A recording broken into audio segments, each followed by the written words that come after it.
Hello there and welcome back to another Genshin Impact video, this time the 5.1 trailer. I can't believe it's been almost already a version into Natlan. It almost feels like it was yesterday that Natlan just came out, but I think that might be mainly because of how actually hyped I was for Natlan. Like, I was hyped for Fontaine, don't get me wrong. I don't even remember how I was for Sumeru, but again, it was back during my first year of playtime Sumeru came out, so yeah. But yeah, I was hyped for Fontaine, but not to this extent as I was for Natlan, knowing that we would get a lot more lore and a lot more reveals. But once again, 2 minutes 36, that means that the event overview is in its own video, which for some reason the character's talking Japanese in it, and I'm like, or at least it's I think is Japanese, and there's no captions, so you might just skip over the characters talking to each other. Anyway, let us begin and see what this version's all about.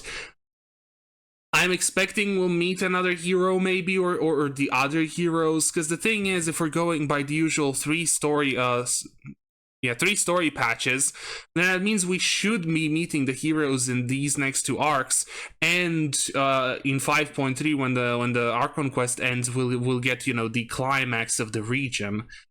The further we get, the more it feels like 3 patches is not enough for story. Let's be serious. Anyway, let's get straight into it.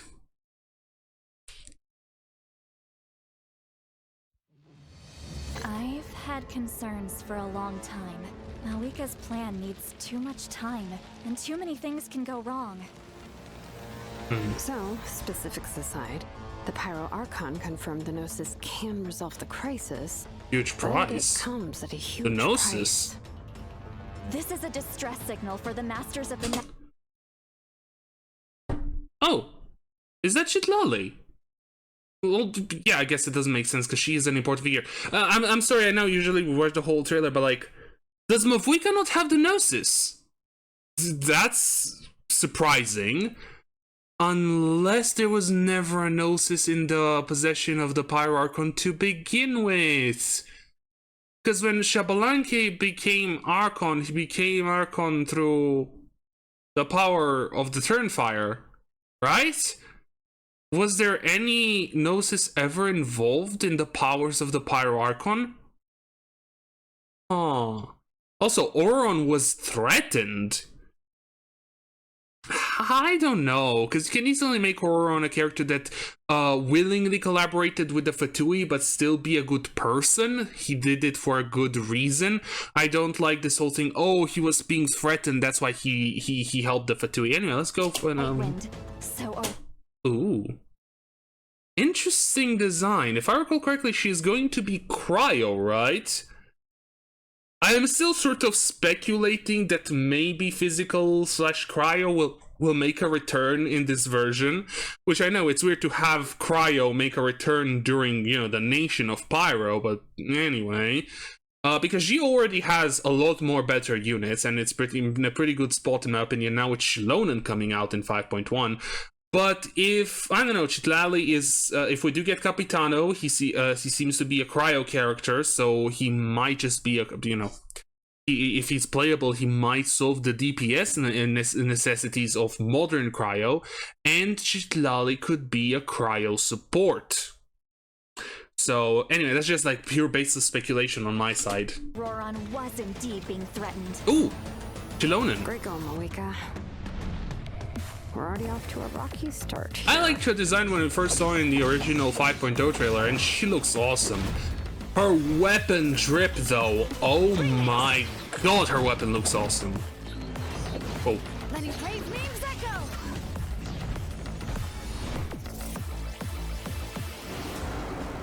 If she's trying to finish that ancient name, there's only one place she could go. She who? Oh, Mavuika. The Gnosis! Oh my god, we haven't seen a Gnosis in so long. I don't think we've seen either the Electro or the Dendrognosis. Did we see the Hydro one? I don't think we've seen a Gnosis ever since. Maybe we saw the Electro one for a tiny bit, but I honestly do not remember. Temporarily restrained His soul. by Whose soul? Wait.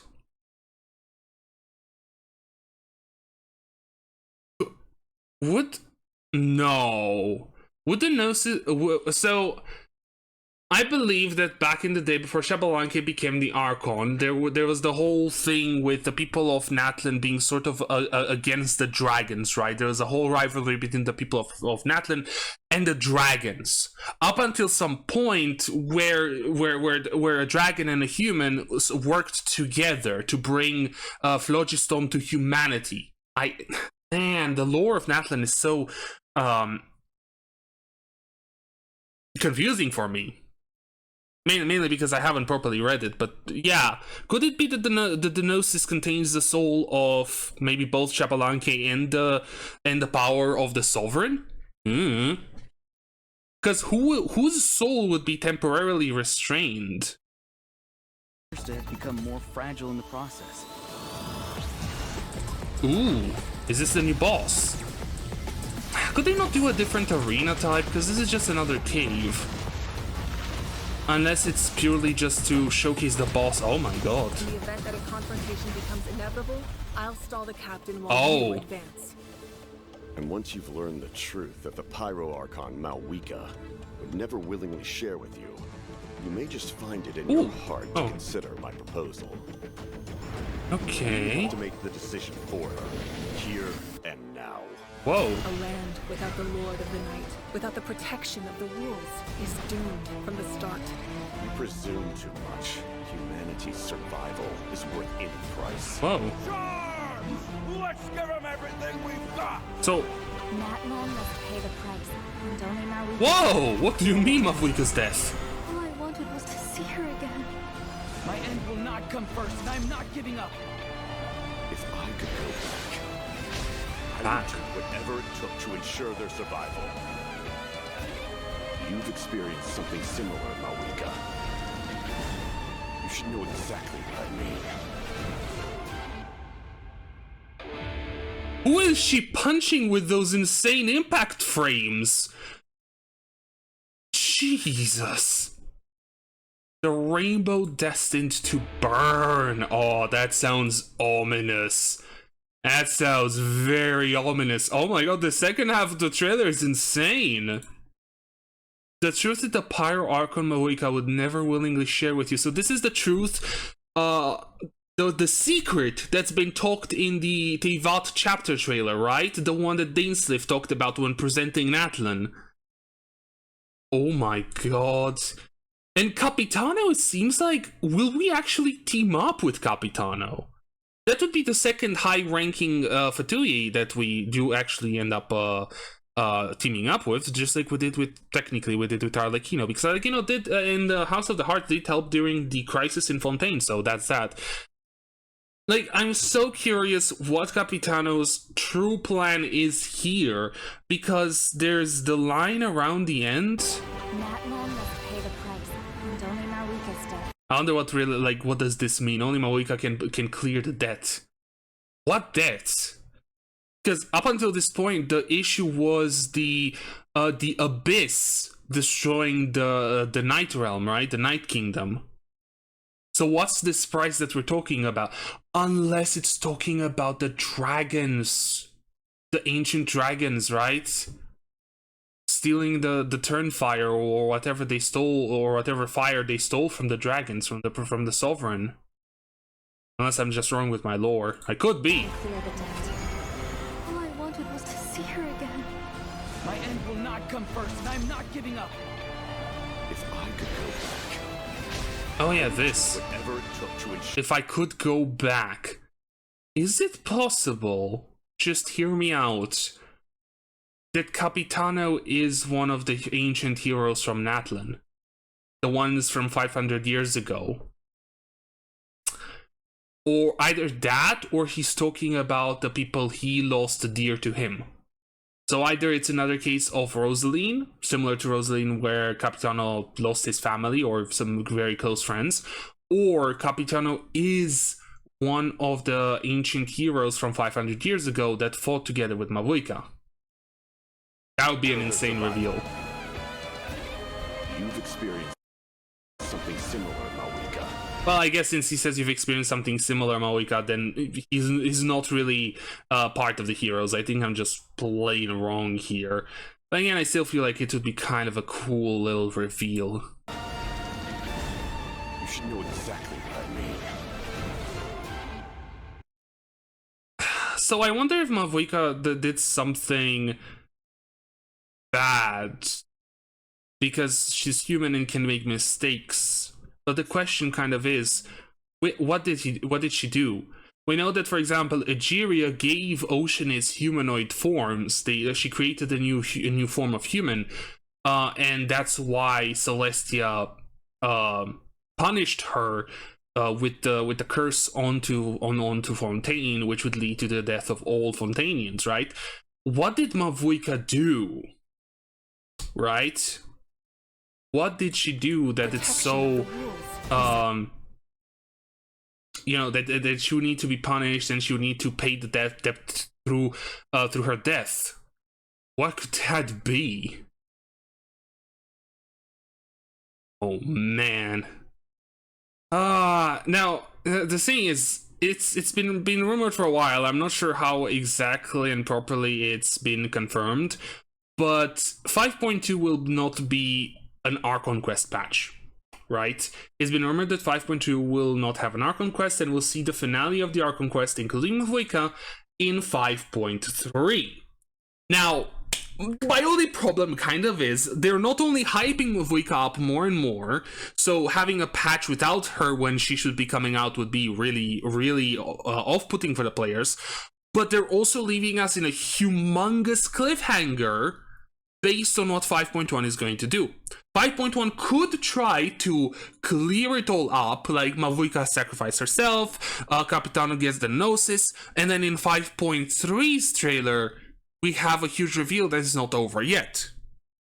We could go down that route, slowly, like slightly tidy everything up in a little bowl, like, hey, the story is shorter, so we're moving on to Dragonspine, because 5.2, I'm telling you, there's no way 5.2 is not going to be Dragonspine. Not only is it in the winter months, I think it's going to be in the winter months or around the start of it, but it's also going to be most likely the continuation of the Durin plotline from the last summer event, from 4.8. Because in there, we found out that Durin is going to revive itself. That's going to be insane, right? But yeah, let me go change tab to the event overview, go through those real quick, and then I'll be on my way. Okay, so it seems that this video did indeed get captions while I recorded the previous part. So I guess we'll also go to see what Paimon and the other characters have to say. Birthday surprise. Aww.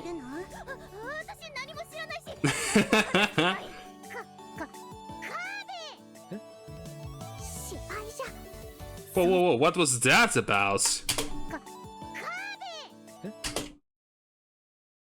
Mirak should be used to use special chapter programmed to recognize your voice. Something else might have happened. What? What's that from?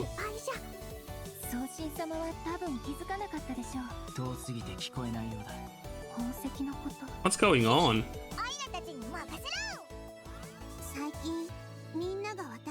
Wait, I forgot! The main event is the Sub-Zero's festival, isn't it? That's why it's all about the birthday. It's the Sub-Zero's festival. Haha. Aww. I'm going to love this event. Oh my god, this is so cute. Yep, chromatic ode of candies and roses. Paimon's caught wind of how the Sub-Zero's festival is now in full swing in Sumeru. And you both happily set off, returning to the nation of nature and wisdom.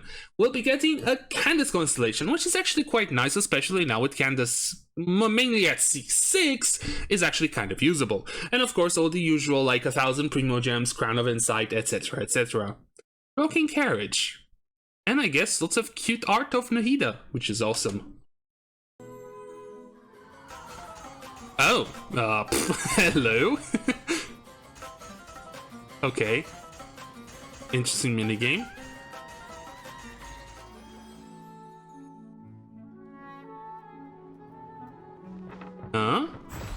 find the inverted items. What? Oh. That's interesting. So sort of a spot the differences kind of thing.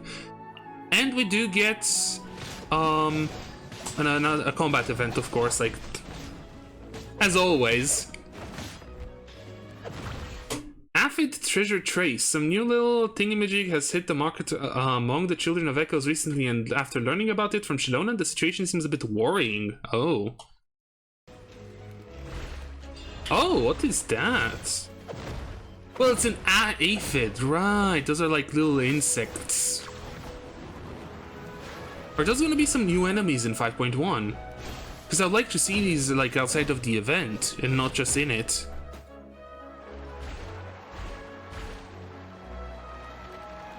Okay, so I guess it's going to be reminiscent regimen. Real. Recalling the battles and puzzles you've encountered during travels is always a source of inspiration and excitement. Trying to come up with complex challenges is also an excellent way to prepare for your adventures. Huh?